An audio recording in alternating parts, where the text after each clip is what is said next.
Hello student, आज हम लोग हिंदी सेकेंड के क्लास में थर्ड लेसन पढ़ेंगे जिसका नाम है शब्द रचना। तो सबसे पहले हम शब्द समझ लेते हैं।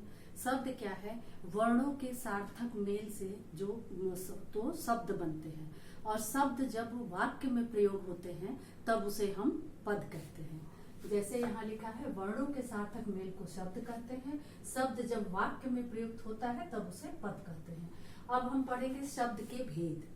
शब्द के भेद यानी कि हमारी जो हिंदी की शब्द संपदा है उसमें बहुत सारे शब्द हम लोग प्रयोग करते हैं। वो सारे शब्द कहाँ से आए हैं और उसके क्या क्या अर्थ हैं, कहाँ कहाँ से हम लोगों के पास इतनी सारी शब्द संपदा है, उसके बारे में इस लेसन में हम लोग पढ़ेंगे। तो चलिए देखते हैं शब्द के भेद। शब्द के जो है 4 भेद हैं। पहला क्या है? उत्पत्ति या स्रोत के आधार पर। दूसरा है रचना के आधार पर। तीसरा है अर्थ के आधार पर, और चौथा है प्रयोग के आधार पर। शब्द के भेद। तो सबसे पहले हम पढ़ते हैं स्रोत के आधार पर, उत्पत्ति या स्रोत के आधार पर। इस आधार पर शब्द के 5 भेद हैं: तत्सम, तद्भव, देशज, विदेशी और संकर। तो अब इसमें थोड़ा हम समझते चलते हैं। तत्सम क्या होता है? तत्सम का अर्थ होता है तत् और सम, 2 शब्द से मिला है। तत् माने उसके, सम माने तरह, उसी तरह का, यानी उसके क्या? संस्कृत। तो जो शब्द संस्कृत के शब्द हैं और उसी तरह से हिंदी में प्रयुक्त होते हैं उसे हम तत्सम शब्द कहते हैं। जैसे कि प्रातः, यह जो है संस्कृत का शब्द है लेकिन इसको हम हिंदी में भी प्रयोग करते हैं। फिर उसके बाद हमारा दूसरा भेद आता है तद्भव। तद्भव क्या है? तद और भव। तद माने उससे और भव माने उत्पन्न। तो जो उससे उत्पन्न हुआ उसे हम तद्भव कहते हैं। तो उससे क्या? संस्कृत से। जो शब्द संस्कृत के शब्द जो हैं वो हमारे प्रयोग में आते आते थोड़ा वो हो गए, उनमें परिवर्तन आ गया, उसे हम तद्भव शब्द कहते हैं। जैसे कि दूध, दूध जो है ऐसे हम उसको दुग्ध कहते हैं लेकिन हम अपने प्रयोग में हिंदी में दूध बोलते हैं। और उसके बाद जो है सूर्य, सूर्य ऐसे है तत्सम शब्द सूर्य है लेकिन हम तद्भव में सूरज कहते हैं। सूरज को भी हम शुद्ध शब्द मानते हैं। फिर उसके बाद हमारा आता है देशज शब्द। देशज शब्द का अर्थ क्या होता है? जो शब्द कहीं से आए नहीं रहते हैं, जो शब्द अपने ही प्रयोग में रहते हैं और हमारे आपस के ही शब्द होते हैं, उन्हें हम देशज शब्द कहते हैं। जैसे कि रोटी, पगड़ी, थाली, ये सब हमारे देशज शब्द के उदाहरण है। फिर उसके बाद आता है विदेशी शब्द। विदेशी शब्द क्या है? जैसा कि आप जानते हैं कि हम लोगों के देश पे बहुत सारे देशों के लोग आकर के शासक जो हैं आक्रमण कर चुके हैं। वो बहुत दिन तक गुलामी में रह चुका था देश।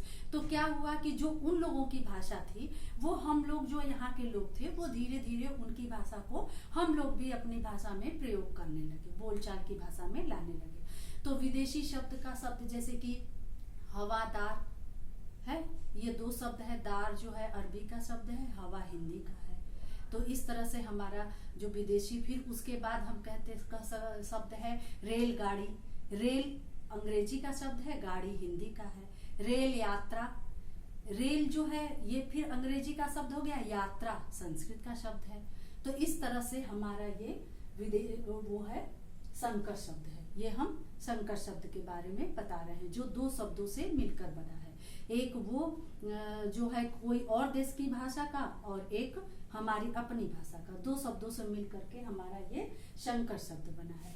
फिर उसके बाद हम आते हैं रचना के दूसरा भेद। रचना के आधार पर शब्द के 3 भेद होते हैं: रूढ़, यौगिक, योग रूढ़। अब इसके बारे में हम समझ लेते हैं। रूढ़ क्या होता है?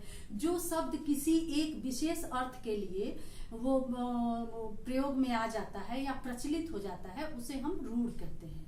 जैसे आँख, कान, नाक, कुर्सी है ना, ये सब एक ही का है इसलिए यह रूढ़ शब्द हो गया। फिर उसके बाद हमारा आता है यौगिक। यौगिक शब्द में क्या होता है? योग। योग 2 शब्दों के योग से बनता है लेकिन उसका अर्थ एक होता है। जैसे कि विद्यालय, तो विद्यालय का अर्थ तो स्कूल होता है लेकिन विद्या और आलय 2 शब्दों से बना विद्यालय। फिर पंकज, पंख और प्लस ज, ज मीन्स उत्पन्न होना, पंक मीन्स कीचड़, जो कीचड़ से उत्पन्न हुआ अर्थात कमल, तो वो कमल के लिए है, इसलिए यह यौगिक शब्द हुआ मेरा। फिर उसके बाद योग रूढ़। योग रूढ़ क्या होता है कि यह दो शब्दों से तो बनता है, लेकिन यह किसी विशेष अर्थ के लिए, इसका अर्थ विशेष अर्थ में प्रयुक्त होता है। जैसे कि क्या है, दशानन मतलब 10 आनन है जिसके, लेकिन यह विशेष किसके लिए प्रयुक्त होता है, रावण के लिए। फिर लंबोदर, लंबा उदर है जिसका, लंबा प्लस उदर लंबोदर बना, लेकिन यह एक के लिए रूढ़ हो गया अर्थात गणेश। ठीक है, फिर उसके बाद हम अब शब्द का तीसरा पढ़ते हैं, अर्थ के आधार पर शब्द के भेद। इस आधार पर शब्द के 4 भेद हैं। देखिए, एकार्थक, अनेकार्थक, पर्यायवाची और विलोम। एकार्थक शब्द क्या है, जिसका एक ही अर्थ होता है उसे हम एकार्थक शब्द कहते हैं। ठीक है, यानी कि जिसे अभी हमने समझा रूढ़, उसी तरह से एकार्थक है। जैसे एकार्थक में हाथ, कान, आंख, नाक, ये सब एक ही अर्थ देता है, यह एकार्थक शब्द हो गया। और अनेकार्थक शब्द क्या हुआ, अनेकार्थक का अर्थ है कि शब्द एक ही रहता है लेकिन उसके कई अर्थ होते हैं। जैसे कि हम कह सकते हैं अंक, अंक का एक अर्थ संख्या हो गया और एक अंक माने गोद होता है, तो ये अंक का हो गया। इसके बाद हमारा शब्द आता है पर्यायवाची। पर्यायवाची का अर्थ होता है पर्याय माने उसी की तरह, उसे हम पर्यायवाची कहते हैं। पर्यायवाची में जैसे अगर हम कमल का ले लें तो कमल का क्या होता है, पंकज, नीरज, अंबुज सब है, लेकिन सबका अर्थ क्या होता है, कमल, तो ये हमारा पर्यायवाची हुआ। और विलोम शब्द भी है हमारे शब्द संपदा में।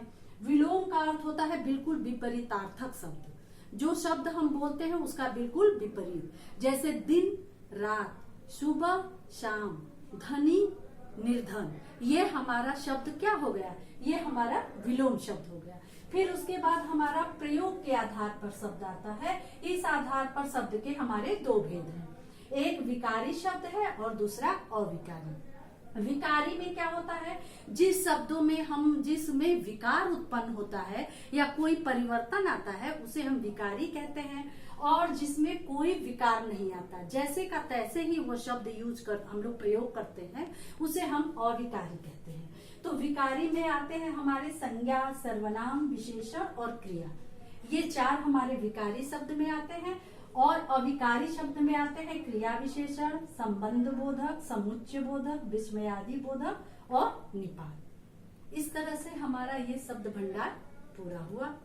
Thank you.